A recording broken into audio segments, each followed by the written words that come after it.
Assim dá bom, vai. Subiu! E...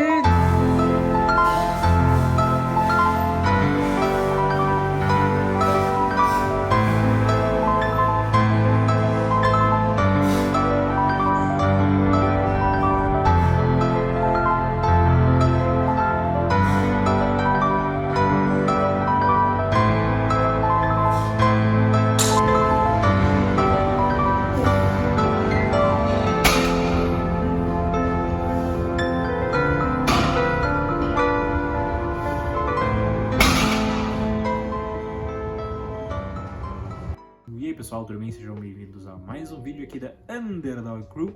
E hoje nós estaremos começando uma nova série aqui com vocês. Caso vocês não saibam, em outubro, no dia 17 e 18, nós teremos o retorno da IPF aqui no estado do Rio Grande do Sul e teremos a primeira competição organizada aí para o Gaúcho estar acontecendo. O propósito dessa série, na verdade, são dois. O primeiro deles é registrar toda a minha jornada até a competição, porque eu irei competir. Pra quem não sabe, essa não é a primeira vez que eu compito. Eu já competi uma vez, acho que foi em 2023, mais ou menos em julho. Eu acho que foi em julho, eu não tenho certeza da data, mas acho que foi em julho de 2023. Bom, foi a minha primeira competição, foi um total terrível, então tentaremos fazer alguma coisa a mais do que isso. Eu provavelmente vou botar os vídeos desta minha primeira competição, dar uns flashbacks de guerra. Só de lembrar dessa competição terrível. Uma coisa que a gente quer voltar a fazer pra vocês são vídeos informativos, né, falando sobre tópicos específicos, explorando eles e tudo mais. E uma forma de eu poder voltar a falar sobre esses tópicos em específico com vocês é justamente com esses vídeos. Eu não vou abordar essas coisas de uma maneira tão formal, né? Eu vou só falar sobre elas de uma maneira mais aberta. E para o primeiro tópico do nosso primeiro episódio, do nosso primeiro série de saga de competições e tudo mais, vamos falar por que competir no powerlifting. Como eu acabei de falar para vocês, o meu histórico de competições ele pode ser bem resumido basicamente em uma sentença. Eu participei de uma competição.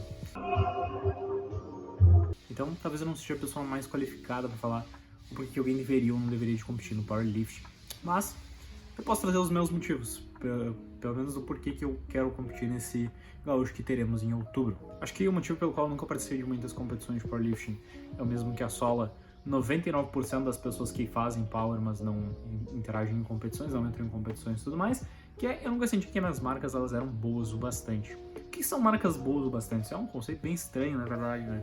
Porque se a gente for parar pra pensar, marcas boas o bastante são as que ganhariam um mundial. Mas eu acho que se a gente tiver essa mentalidade muito específica de não, só os melhores competem, boa parte das pessoas que têm alguma capacidade de realmente se desenvolver no esporte, ser as melhores, elas provavelmente não entrariam. Porque grande parte das pessoas que hoje em dia estão no topo não começaram sendo as melhores do esporte logo de cara. Elas tiveram que treinar, elas tiveram que se desenvolver, elas tiveram que evoluir, assim como a gente tem que fazer.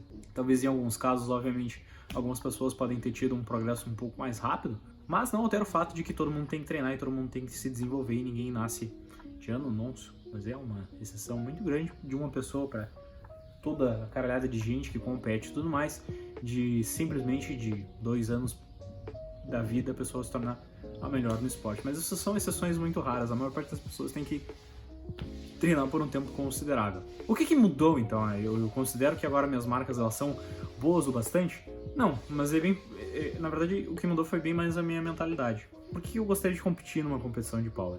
Quando a gente pratica o power, às vezes é muito fácil a gente se acomodar nesse mesmo sentido de não, eu só treino e eu não compito. E são poucos os esportes que a gente só tem o treino. O power ele parece ser o único esporte em que realmente as pessoas elas têm apenas o treinamento e não tem a prática do esporte em si, não tem as competições, acabam não engajando em competições e acabam ficando só na questão de treinar mesmo. É muito difícil tu ver isso em outros esportes, até, por exemplo, a pessoa que ela faz alguma luta, qualquer luta que seja, é muito improvável que ela fique só treinando os golpes, ela provavelmente vai lutar eventualmente e vai lutar em um cenário competitivo. O power é um caso meio estranho, né, porque, enfim, o treino e a competição eles não são tão diferentes assim. Não entendo mal, eles estão aqui pra todo mundo fazer símbolo todos os treinos, mas Enfim, acho que vocês pegaram a ideia. Por que alguém competiria no Power, então? Por que eu vou competir? Porque eu acho que a competição é um ambiente completamente diferente do que a gente tem como a questão do treinamento. A pessoa que ela tem um apego pelo treino, que ela tem um apego por treinar e tudo mais, é uma coisa. A pessoa que ela tem o apego pela competição é uma coisa completamente diferente, porque a pressão é completamente diferente, os processos são completamente diferentes. E eu acho que pra mim, principalmente o que me motiva a querer participar da competição que vai ter lá em outubro, é a questão de fazer as coisas em um parâmetro competitivo. Porque obviamente quando a gente está na nossa academia, quando a gente está nos nossos treinos, as coisas elas ficam muito ao nosso favor. E a gente treina basicamente tentando, né, imitar o standard competitivo, então seria estranho não botar isso à prova. Eu tenho uma dificuldade muito grande de quebrar o paralelo no agachamento. Não é que meu agachamento é necessariamente fraco, mas é que aquela porção do movimento, ela simplesmente é muito mais fraca do que o restante dele. É uma porção bem pequena, não é como se eu tivesse um agachamento mega alto, é algo que provavelmente tem uma transferência, talvez eu consiga agachar com as caras que eu agacho, mas com uma dificuldade um pouquinho maior, porque eu vou ter que descer mais, obviamente. O meu supino, às vezes eu tenho uma dificuldade de manter a bunda no banco, de pausar o necessário e tudo mais, então eu acho que pra mim é um desafio para ver o quão forte eu sou de fato. A minha primeira competição, eu tive uma péssima competição, como eu falei pra vocês, e talvez a minha impressão de que são competições de power ela tenha ficado manchada negativamente um pouco. Eu acho que isso aí vai dar uma limpada, porque agora eu tenho uma percepção bem mais positiva de competições de power como um todo. Eu tenho bem mais vivência com as questões do power como um todo. Acho que vai ser uma experiência positiva. Acho que vai ser uma experiência positiva para mim desenvolver. E isso é uma coisa interessante, né? Eu lembro que quando eu entrei na competição pela primeira vez, aí já vai um outro aspecto pra gente falar sobre questão de competições e tudo mais, do porquê competir, é que por algum motivo eu comecei a treinar muito melhor depois que eu competi a primeira vez. Porque eu percebi que eu era muito fraco. Não sei se isso vai acontecer de novo.